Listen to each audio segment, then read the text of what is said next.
Mi nombre es María Magdalena Pérez Alfaro. Le agradezco a la querida Elia la invitación para acompañarles en este coloquio. Y bueno, en esta mesa vamos a tener la participación de José Daniel Serrano Juárez y de Erika Angélica Alcántar García. En un momento los presentaré. Esta mesa va a presentar José Daniel Serrano Juárez la ponencia titulada Sesgos de producción cultural en la cartografía sobre la Ciudad de México en el siglo XIX. José Daniel es doctor en Historia, investigador asociado del Instituto de Geografía de la UNAM y candidato al Sistema Nacional de Investigadoras e Investigadores del CONACYT. Sus áreas de investigación son la geografía histórica y la historia social y cultural de las ciencias, y desde estas analiza la dimensión espacial de las prácticas científicas y las dinámicas de circulación del conocimiento en los siglos XIX y XX. Les recordamos que tienen 20 minutos y les voy a ir avisando cuando les falten 5 para que puedan ir cerrando bien, ¿vale? Adelante. Muy buenas tardes y noches ya en ambos lados. Por supuesto, yo también quiero empezar mi presentación agradeciendo a Elia y a Marí por la invitación al seminario, que es un espacio que he disfrutado mucho, y a este coloquio en donde estamos presentando parte de nuestros avances, que es también algo de lo que voy a presentar en esta ocasión. Como ya se comentó, el texto que traje para esta ocasión lleva por título Sesgos de producción cultural en la cartografía sobre la Ciudad de México en el siglo XIX. Y este... Ajá. Bueno, mi presentación me voy a tratar de ir y venir entre mi texto y las imágenes que traigo preparadas. Este, pero bueno, yo comienzo con una cita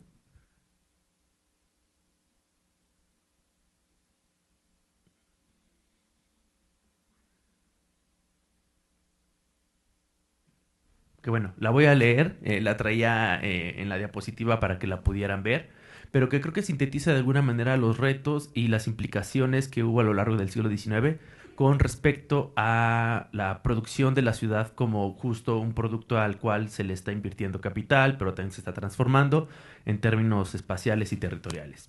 Es de Antonio Lafuente y Tiago Saraiva, quienes dicen que mientras los actores producían aquellos trabajos que ensanchaban los límites y posibilidades de la urbe, también crecía la imposibilidad de abarcarla.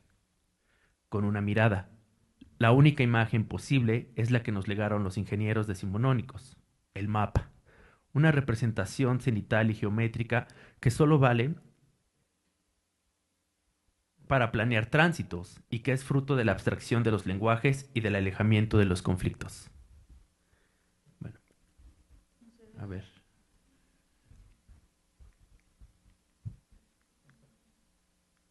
No deja cambiarla.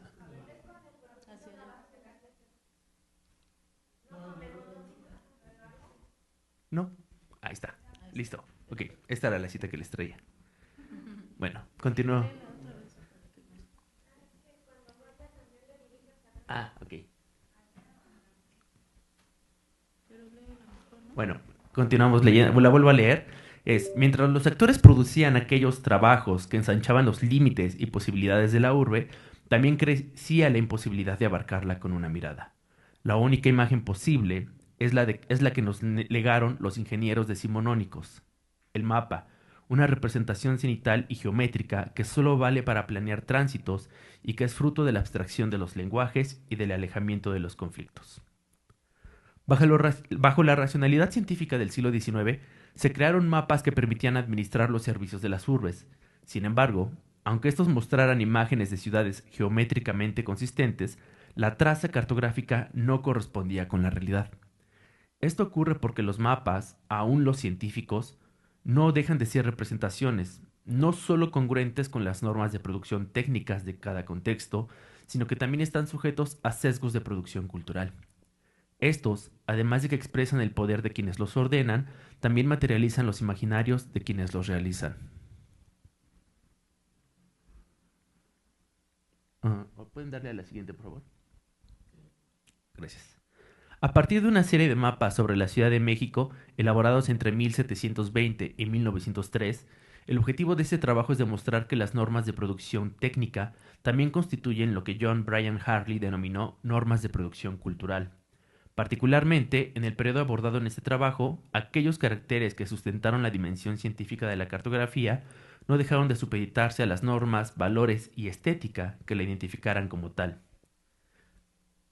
De acuerdo con John Bryan Hartley, desde el siglo XVII, la cartografía occidental se ha sustentado en dos conjuntos de reglas. El primero corresponde al que disciplina la producción técnica de los mapas y lo encontramos explícito en los tratados cartográficos, mientras que el segundo conjunto de normas compete a los valores implícitas en los contextos culturales, razón por la que suelen pasar ocultos a simple vista, sino hasta que a la distancia social se vuelven evidentes. Vamos a hablar de la racionalidad científica en la cartografía urbana. A lo largo del siglo XIX, las sociedades occidentales fueron objeto de una serie de transformaciones estructurales, las cuales se llevaron a cabo con la finalidad de resolver distintos problemas relacionados con la vida social que ocurría en su espacio. En concreto, el crecimiento que tuvieron las urbes desde 2 siglos atrás, así como la concentración poblacional asociada, había provocado dificultades en la gestión de los servicios públicos. Para preservar la policía, entendida en su acepción más amplia en el mundo hispánico entre los siglos XVII y hasta mediados del XIX, como el buen orden, tanto moral como cívico de las ciudades, los ayuntamientos solicitaron la publicación de ordenanzas, discursos, tratados y mapas. La producción de distintas obras promovidas por las autoridades y que tuvieron por finalidad guardar el buen orden de las ciudades y repúblicas mediante el cumplimiento de instrucciones racionales, da cuenta del auge que tuvo la ciencia de la policía en el siglo XVIII. Pero este también fue el siglo en el que el pensamiento ilustrado permeó en distintos ámbitos de una vida que se estaba volcando hacia lo público. Por ejemplo, con respecto a la conferencia de Ornault, estos mapas que están representando el baratillo tienen esta visión de racionalizar el espacio. Nos encontramos en la misma lógica. A nuestra manera de ver, la característica más visible de la cultura ilustrada fue la adecuación de los medios a los fines. Es decir, a partir de entonces, el aprovechamiento y gestión de los recursos naturales, humanos y espaciales estaría sometido a las lógicas de la razón. En otro sentido, es posible afirmar que la ciencia de la policía es la aplicación del pensamiento racional en la administración de los territorios. Parafraseando a La Fuente y Valverde, sin importar su grado de sofisticación, cualquier gobierno necesita tomar decisiones que se ejecutan en algún lugar. Eso es convertir los territorios en objetos políticos.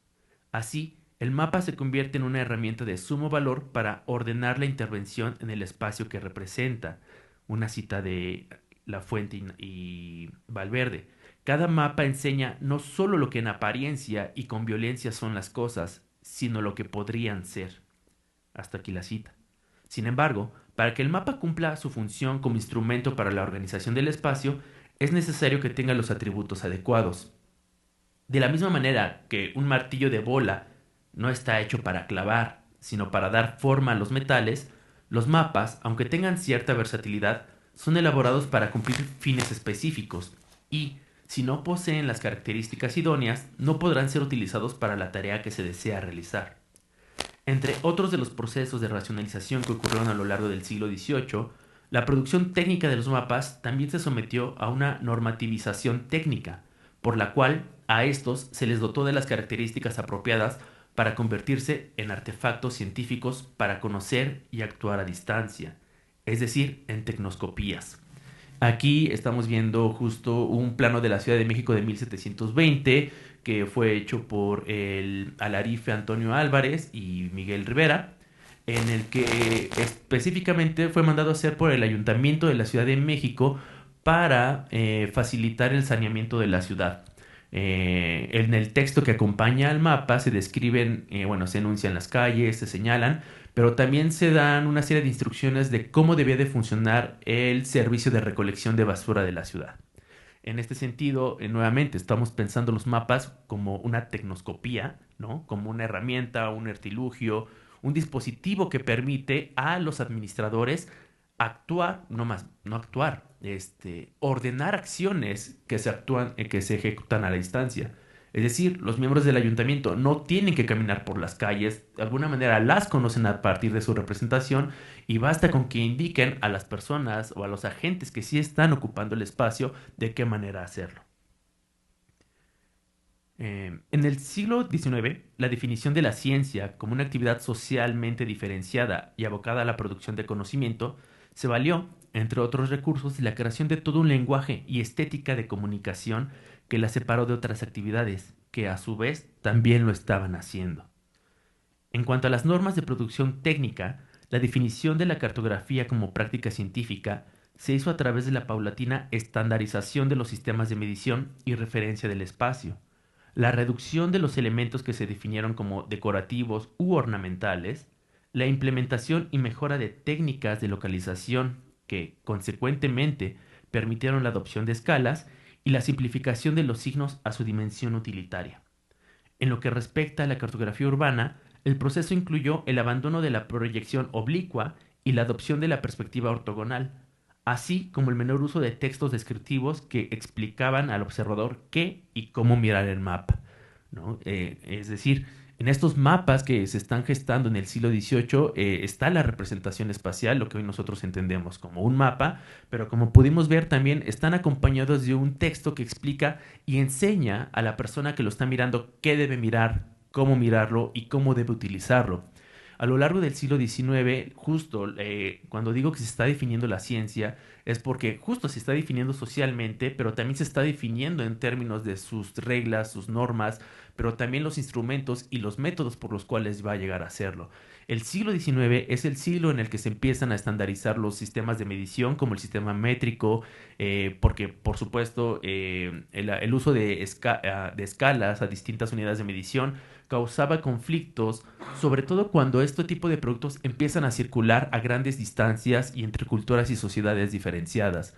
Entonces es importante empezar a estandarizar estos sistemas de medición, pero a la vez es importante empezar a desarrollar los instrumentos que permitan estandarizar los sistemas de medición. De qué manera se consigue un patrón, de qué manera se revisa, de qué manera se calibran, y todo esto empieza a formar parte de la instrucción de las personas, y particularmente en México de los ingenieros militares que son los encargados de producir los mapas, o al menos la mayoría durante la primera mitad del siglo XIX. En cuanto a las normas de producción técnica, también se va a abogar porque los mapas no tengan elementos ornamentales. Esto es muy particular, pero voy a ahondar en ello más adelante.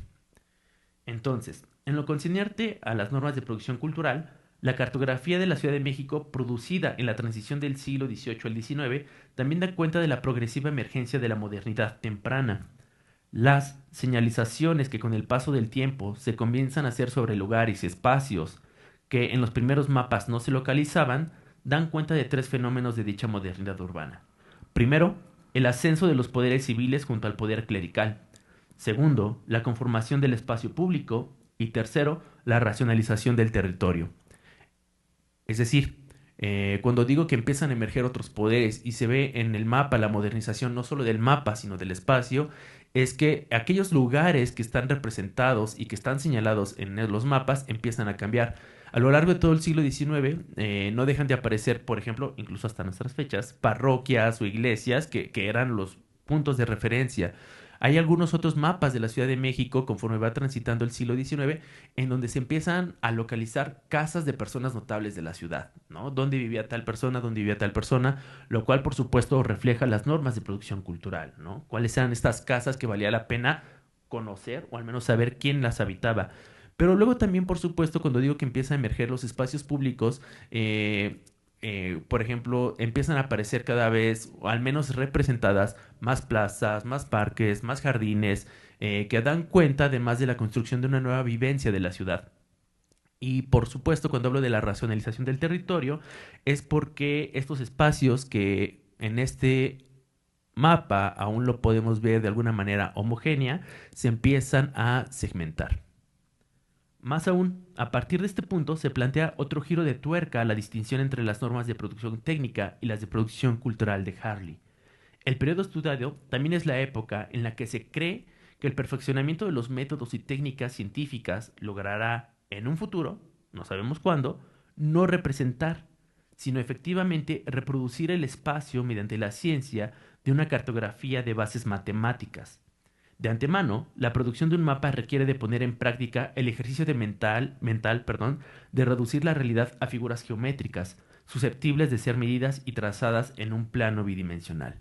Mediante este ejercicio mental, lo que se pretende o a lo que se aspira o la que aspiraba la cartografía, yo creo que todavía Sí. hasta mediados del siglo Muy bien, muy XX, bien. es justo a que en algún momento va a poder replicar la realidad en un mapa.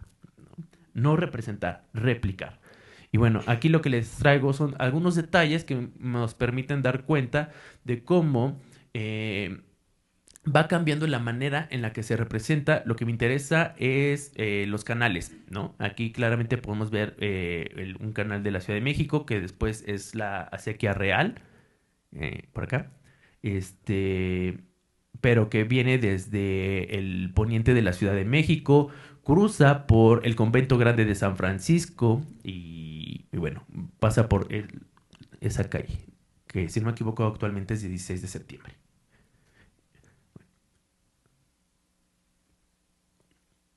Ah, estoy yendo hacia el otro lado. Ok, este es el plano de la Imperial de México con la nueva distribución territorial en parroquiales, hecha por José Antonio Alzate en 1772 y que fue mandada a hacer por el arzobispo Francisco Antonio de Lorenzana y Butrón, justo para tratar de dividir y organizar la Ciudad de México en divisiones territoriales más pequeñas para poder administrarlas, y esas divisiones territoriales son parroquiales y vicarías. Es decir, como comentaba en un inicio, el crecimiento de la Ciudad de México implica desafíos que tienen que ver con el propio manejo de la ciudad, que son inherentes al crecimiento de la población y que tiene que ver con cómo contabilizar las ánimas y llevar a cabo, en este caso, la catequesis. Es decir, aunque podríamos decir que el fin sigue siendo religioso, la manera a través de la cual ahora se administra esa religión va a pasar también a través del pensamiento ilustrado, que tiene que ver con la racionalización del espacio. A esto me refería con eso, que se está racionalizando el territorio. Y aquí nuevamente podemos ver una Ciudad de México que también observamos por donde pasaba este canal, que es el de la acequia real, pero aquí la representación, por un lado, ya podemos ver que adopta la perspectiva ortogonal, fuera de una perspectiva oblicua, y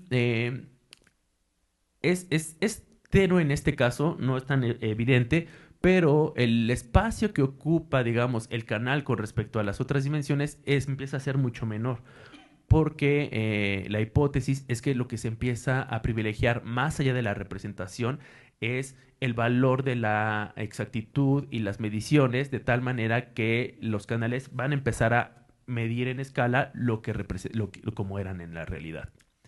Luego, este es el plano general de la Ciudad de México, hecho por Diego García Conde en 1700, bueno, tomado en 1793. Este plano general de la Ciudad de México es el que va a servir como molde o como base para producir la mayoría de los planos de la Ciudad de México a lo largo del todo el siglo XIX. A lo largo de todo el siglo XIX lo que vamos a ver son adaptaciones de a veces se les va a ir agregando la extensión urbana, pero básicamente todos se basan en esta producción. Y este es un plano que definitivamente ya empieza a valerse de lo que son las normas de producción científica de la cartografía, ¿no? Hablando en términos generales de la manera en la que se representa de manera perpendicular el espacio. Aquí, por supuesto, también podemos ver que se ha abandonado el uso de un texto que explique qué es lo que tenemos que ver, y en lugar lo que se hace es una especie de síntesis del discurso cartográfico. Para lo que se utilizan ahora solo son signos, símbolos, referencias. ¿Esto qué implica? Que por un lado la persona que está leyendo el mapa debe tener al menos una instrucción previa para poder saber qué es lo que está mirando y poder establecer esa relación. Vaya, quizás no es algo que nos parezca tan complicado, pero definitivamente ha cambiado el discurso cartográfico. Y nuevamente, aquí tendríamos el espacio donde estaría representado la acequia real, que aquí ya no la vemos. Parece ser que la acequia real que estaba al poniente de la Ciudad de México se le construyeron como calles encima, y en donde sí está la sequía real es hacia el oriente. Ahora, por supuesto, el cuidado que debemos tener es que de alguna manera, como lo presentó Arnaud en su conferencia, es que no tenemos garantía de que o así haya estado la Ciudad de México o de que sea el plan de remodelación de la Ciudad de México. Lo que quiero señalar es que lo que tenemos es nuevamente una nueva lógica de representar la Ciudad de México. Y algo que a mí me gusta mucho es que aunque nosotros podríamos creer que es una representación bidimensional de la ciudad, en realidad los edificios tienen representación de volumen, de tal manera que no lo vamos a poder observar por el nivel de detalle, pero los límites orientales y sur de cada edificio tienen un trazo más grueso que el que podemos encontrar en los límites ponientes y norte de cada edificio. Es como si estuviéramos viendo la Ciudad de México hacia el atardecer, ¿no? Porque están proyectando una pequeña sombra. Luego, el último mapa que les traigo es que es el plano general de la Ciudad de México. Fue impreso por Decaen en 1861, pero acompañaba el libro de Juan N. del Valle, y creo que tiene un título muy bonito y que me ayuda justo a seguir hablando de la tecnoscopía, que es El viajero en México, o sea, la capital de la República encerrada en un libro. Obra útil a toda clase de personas. Es decir, tenemos la capital, la Ciudad de México, con toda la información pertinente, importante que alguien debería de tener al visitarla en un libro.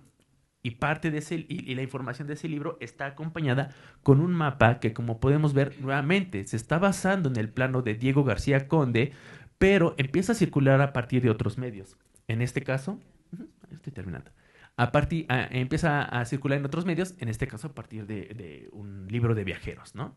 Y bueno, mis conclusiones es que quisiera señalar y subrayar que lo que estamos viendo a lo largo del siglo XIX, desde finales del XVIII, es una definición de una estética de la ciencia, ¿no? Es decir, el arte, la ciencia no está separada y no están separados, sino que al contrario, la ciencia produce una estética particular que hace que cuando nosotros miramos un producto científico podamos reconocer que se trata de un producto científico incluso antes de leerlo. Eso es porque hay una representación visual de qué es lo que es la ciencia y qué es lo que no es la ciencia y cómo ésta es representada. Además, se empieza a producir una imagen socializada de la misma Ciudad de México es decir, lo que podemos tener o lo que el viajero tiene o lo que nosotros como personas que estamos mirando estas representaciones del pasado es que podemos creer que la Ciudad de México es una ciudad geométricamente consistente, ¿no? Pero nuevamente, esa solamente es la representación que nos da el sesgo de producción cultural que tiene que ver con la matematización, la instrumentalización para la producción del conocimiento científico. Muchas gracias por su atención. Muchas gracias a ti, Daniel. Qué interesante ponencia.